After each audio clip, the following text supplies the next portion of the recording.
Hello, everybody. Congratulations. Where's Patrick? Patrick, you're up, man. You're up to bat. Let's go. Patrick Boylan, everybody.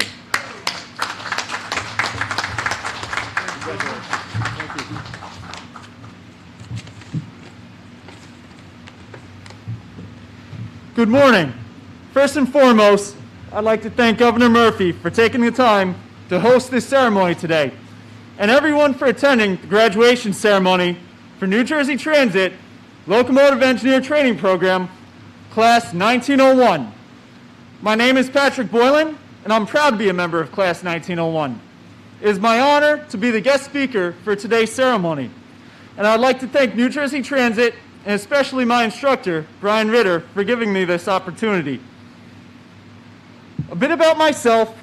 I knew I wanted to be a locomotive engineer from a young age.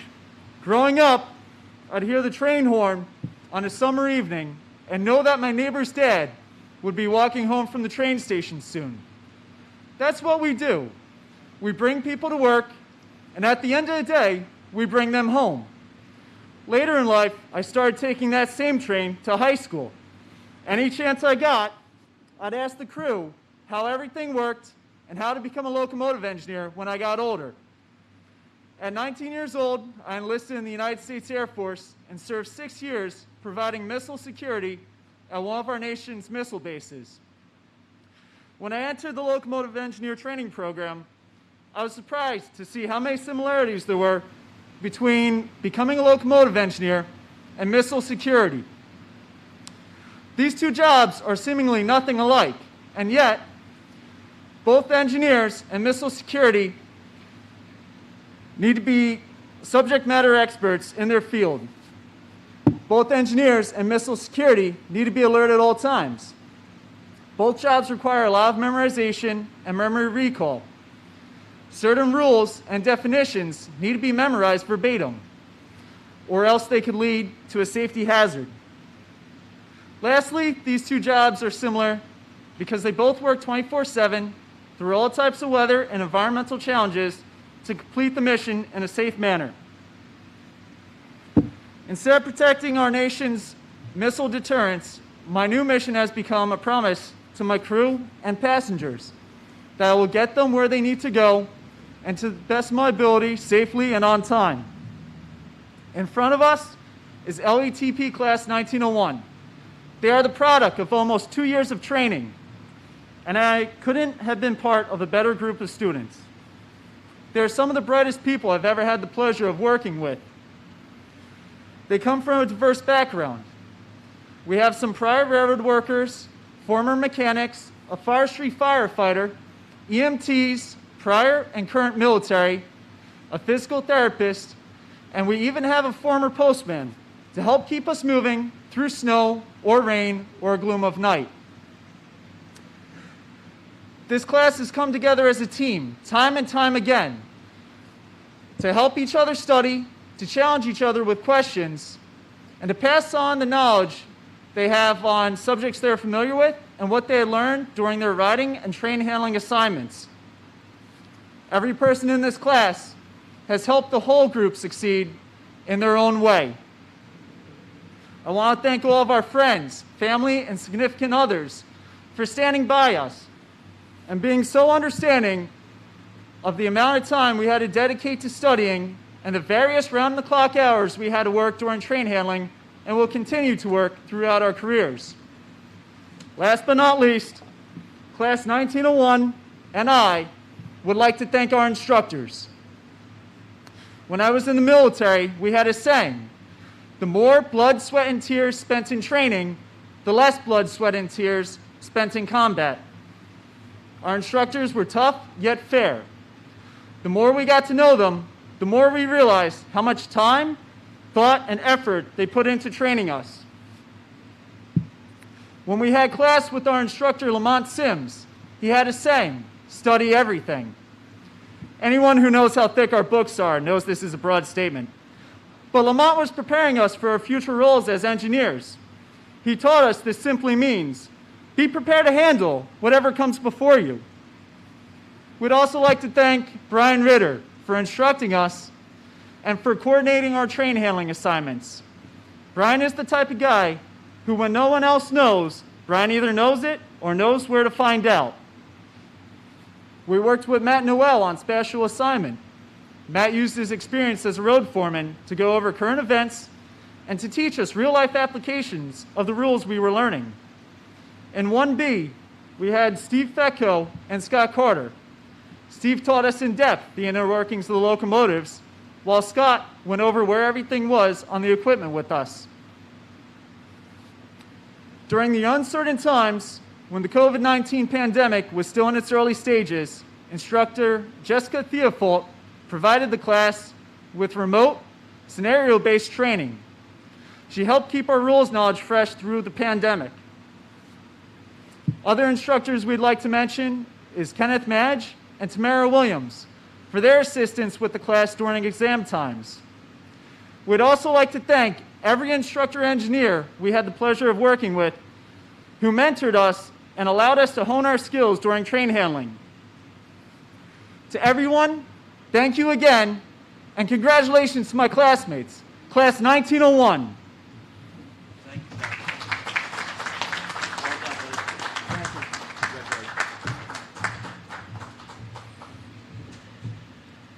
Let's hear it for Patrick Boylan one more time. Patrick, thank you for speaking so eloquently on behalf of your esteemed classmates. Thank you for your service to our nation. And on behalf of all of us up here, Diane, Kevin, and myself, and through you to each of your 16 classmates here today, thank you for stepping up to be part of the transformation of NJ Transit. And congratulations on reaching this milestone in your new careers. I mentioned their names, but I want to repeat that I am honored to be here today with NJ Transit President and CEO, Kevin Corbett. Kevin, great to have you with us. And Department of Transportation Commissioner and the Chair of the Board of NJ Transit, Diane Gutierrez Scucchetti. Bless you. I also want to give a shout out, as Patrick did, to the tremendous training center staff. I want to give a shout out to that guy right there, who's an extraordinary leader in this state, the chair of the Senate Transportation Committee, Senator Pat Dygnan, Middlesex County Zone. And we don't get here today without our brothers and sisters in organized labor. We have with us, at a minimum, two great leaders, Smart TD Local 60 President and dear friend Jerome Johnson. Jerome, love you and bless you. As well as the Smart Chair on the engineering side, Local 800, Joe Williams. Joe, great to have you with us as well. Before I make a few brief remarks about how thrilled I am to be with this esteemed class, I want to just give a quick update on the pandemic. Unfortunately, as we had predicted, it gets worse before it gets better. It will get better. There's no question about it. Joe, your wife is getting a shot today as a healthcare worker. Your daughter, another healthcare worker, has gotten it. There are well over 100,000 people who have gotten this vaccination, but it's going to be a while till we're out of the woods. So today, statewide, 5,400 new positive cases, 138 confirmed losses of life from our extraordinary New Jersey family. Total hospitalizations, and that's the number we watch like a hawk. We cannot allow our hospitals to be overrun. Are up a little, 3,702. 365 people went in the hospital yesterday, 271 live folks left. The positivity rate is over 15%. In fairness, that was as of tests taken on January 1st, so that's going to be an anomalous day. The rate of transmission continues to be under 1, and that's a good thing. And Pat, you know this, Middlesex County has paid a huge price. Invariably, when we look at positive cases, fatalities, or other metrics, Middlesex County, which is right in the center of the state, a heartbeat of New Jersey, where we are right this very minute, has been invariably on the list. So 500 of those 5,400 cases, just over 10% of them from Middlesex County, for a total of over 47,000 folks in this county who have been infected or tested positively. Today's fatalities, 16 of whom from Middlesex County, and that's a total of almost 1,500 losses of life in this extraordinary county. So please keep everybody in your prayers and keep your guard up. The vaccines are real. They're going to take more and more effect as time goes on, but we have to bridge ourselves over the next number of weeks, if not a couple of months. So back to the happy topic of why we're here today. Without a shared commitment to rebuilding the ranks of NJ Transit's engineer corps, we would not be here today. Today marks the 6th time I've had the privilege, I think you guys have been with me every step of the way, to see a group of newly trained prospective engineers out of the classroom and into those final check rides and field tests. That's a total of 94 new engineers in all. Because of the hard work of the training center team, I know you are not only ready for this final test, but like those who have gone before you, that you'll pass it with ease. And because of the model you are setting for those who will come behind you, I look forward to being able to see the 82 engineer prospects in training right now in the 6 classes we have running concurrently to do the same. You are an integral part of our 3-year effort to turn NJ Transit around, to improve on-time performance and responsiveness, to restore the faith of NJ Transit's customers, and enhance the pride of all who work the rails. And we have made tremendous strides. Just a couple of weeks ago, Kevin, Diane, Jerome, you were with us, and some other dignitaries celebrated the federal government's certification of NJ Transit's so-called positive train control system. That was something that no one thought would happen, given that the project was woefully behind schedule at the start of our administration. And yours is the first graduating class into this fully compliant and certified system. By the way, it's a fancy title, and you all know this because you've been living on it. It means that we have a safe system that the federal government has certified. And that's something we should all wear as a badge of honor. So when we set our goal of restoring NJ Transit's engineer ranks, there were a lot of people who, by the way, the same with positive train control, didn't think we'd be able to build back so quickly. And yet here we are, 17 new engineers today, 94 in 3 years, and 82 more coming behind.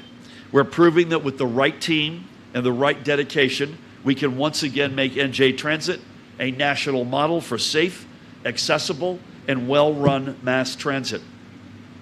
Obviously, we are undertaking this challenging work together, as I mentioned at the outset, at a challenging time for our state, our country, our families. And I would put NJ Transit together as a family in every sense of that word. And our commitment to protecting you and our colleagues as frontline workers is unwavering. On so many levels, we are working to defeat this virus and get our state and our economy not just back to where we want it to be, but beyond that to where we know it can be. And NJ Transit is incredibly critical as a central element of that future. I ask you to do your part to create a new culture of success at NJ Transit. I ask you to treat every customer, as I know you will, that you carry to work or to school, or when the time comes again to a show or a sporting event, as a member of your own, very own family. Because after all, they are also that. They're part of your New Jersey family. They deserve our very best. In return, in whatever way we can fight for you and for those residents and commuters you will serve, we will do it. I know the job you have signed up for and now have been trained for is not easy. No 2 days will be the same. You never know what awaits you down the tracks when you step into the cab. But do know this, everyone here has your backs, and everyone here thanks you for stepping forward to serve. And I know that faith is well placed. You have proven that you're ready. And I again thank you for answering the call to be part of the future of NJ Transit and for allowing me to be a part of your day. I also once again thank the tremendous training staff. I once again thank our partners in labor for their commitment to growing their ranks and in building NJ Transit's future. And I once again thank everyone working to restore NJ Transit's place as a national model. And I have to say, before I hand the podium over to Diane, I had a really encouraging, very specific call yesterday with Transportation Secretary Designate, former Mayor Pete Buttigieg. And we spoke really about 2 things. One is I wanted to make sure he understood the depth and uniqueness of NJ Transit as the 3rd largest rail and bus system in the country, as the largest statewide system, as an integral part, not just to get around our state, but to get to two of the top 5 cities in our country, New York and Philadelphia. So that was a really good part of the conversation. And secondly, we talked about the Gateway Project, which you all know is a game changer. It's been delayed for too long. We finally got approval for the so-called Portal North Bridge. That's finally going to come to life, and that's a good thing. But there's a lot more that we could do together with the federal government. And I found the Secretary Designate to be extremely alive, interested, passionate about working with us. And that was a good way to segue into from one great leader, Pete Buttigieg, to another. Please help me welcome, I don't know where we'd be without her, whether as it relates to NJ Transit or the entire infrastructure of our state. When you're the densest state in the nation, you live and die by transportation.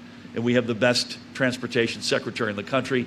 Please help me welcome the Department of Transportation's head and the chair of the NJ Transit's board, Diane Gutierrez Schichetti.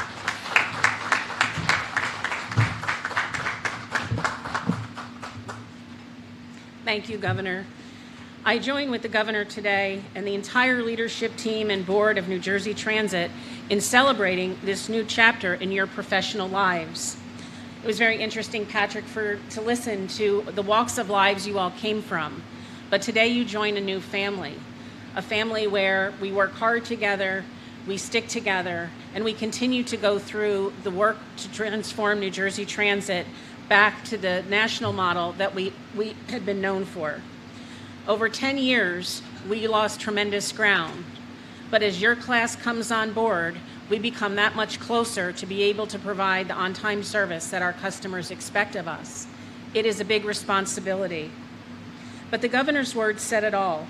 The importance of your role in the lives of so many cannot be overstated. You carry frontline workers to hospitals and grocery stores.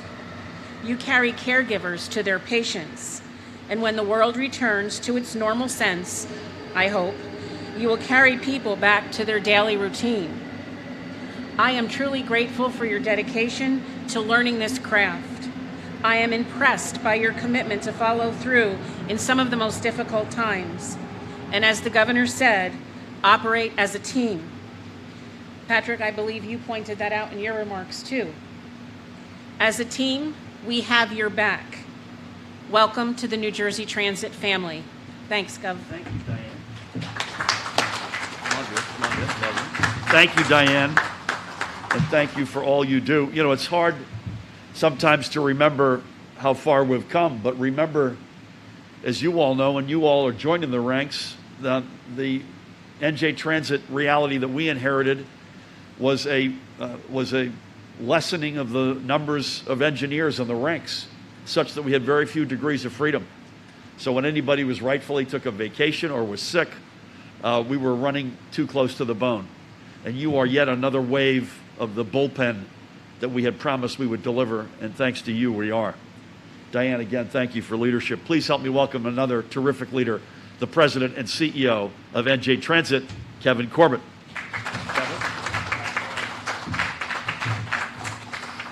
Good morning, everyone. I cannot thank enough Governor Murphy and Commissioner Gutierrez Schichetti for all the support they give New Jersey Transit, for me personally as well as the whole organization.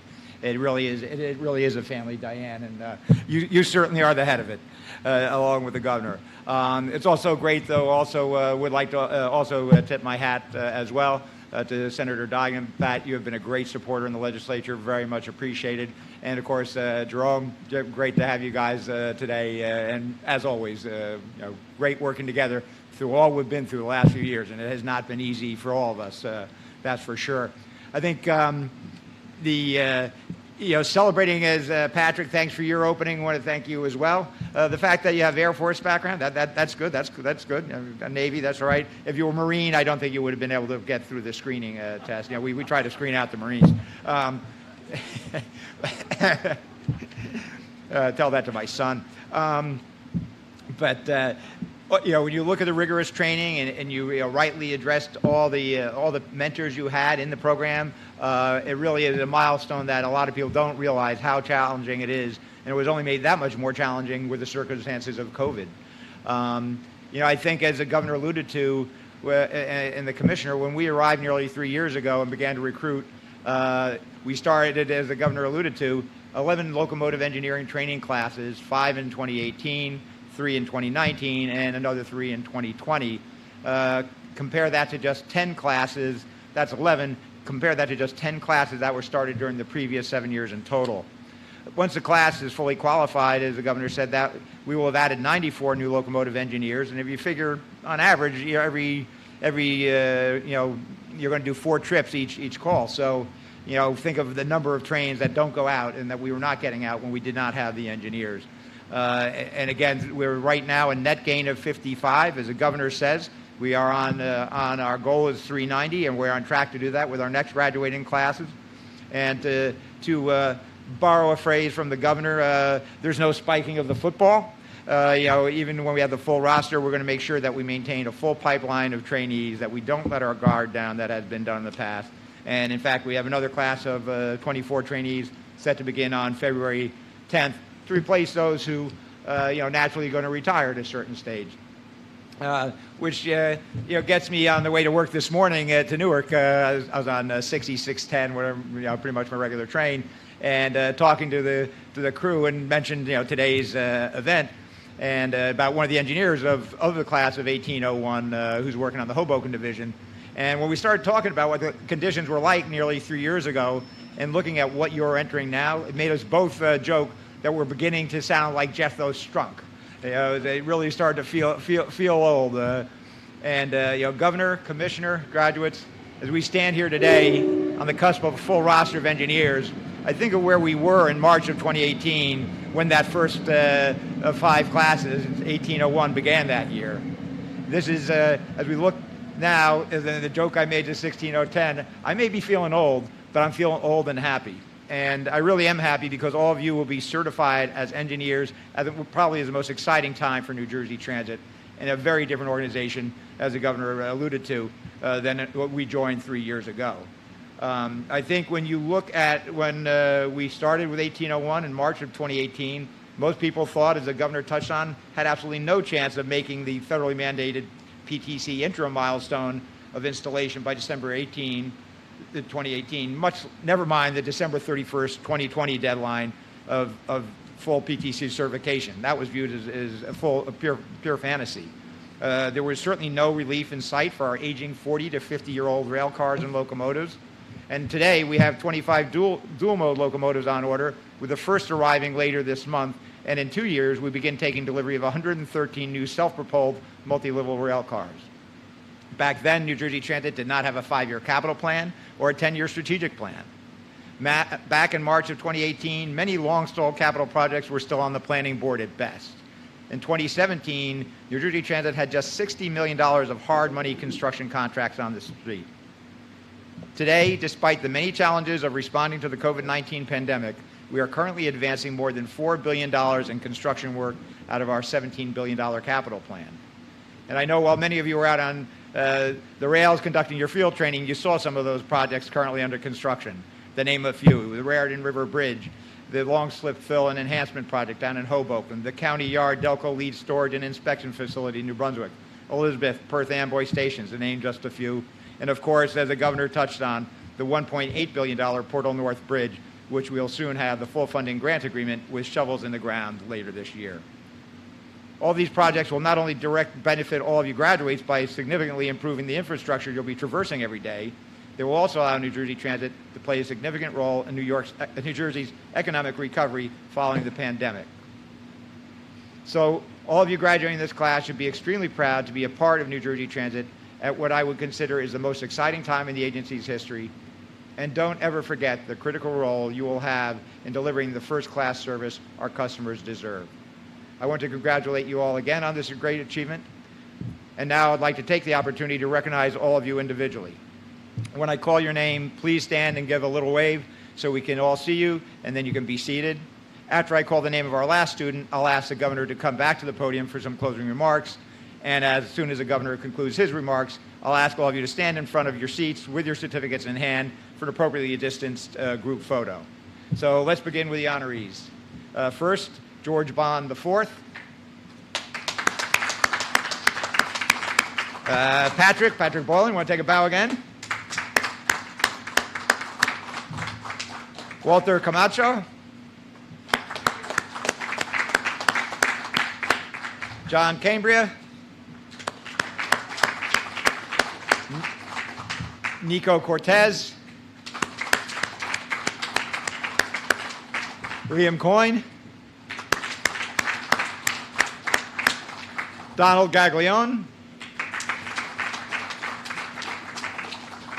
Ramon Garcia. Yakante Hare. Yoichi Hishiyama. Jason Isabella. John Lightbourne IV. Michael Lindenmuth. Taylor Milnicki. Jefferson Reyes. And last, but certainly not least, Jesse Stone. Skip somebody, the gentleman and the fourth person down behind the guy. Okay. Who did I miss? Sorry, Joe.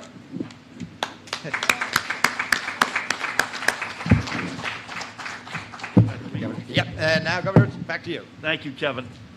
You know, we knew, and by the way, the men and women who work at NJ Transit went in every day and did their very best, even in those dark years that preceded us. We have to reiterate that. This was not their fault. In fact, if anything, they made a bad situation as good as it could be. But when we came into office, we knew we had to fix NJ Transit. That we knew. We did not expect a pandemic.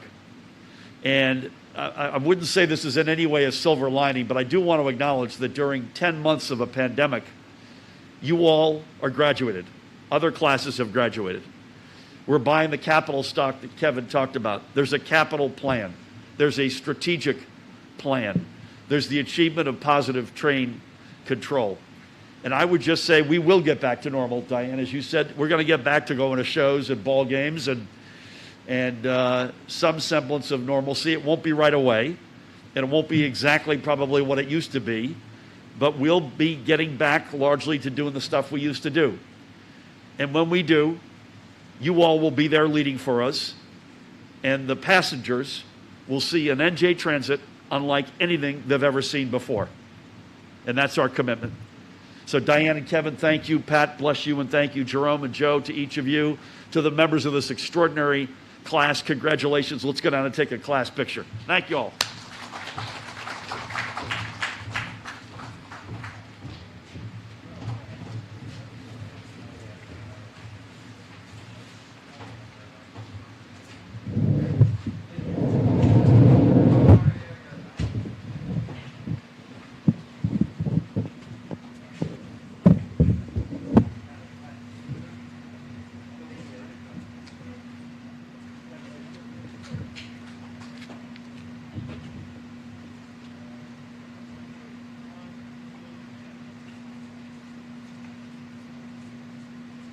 Everybody, thumbs up here.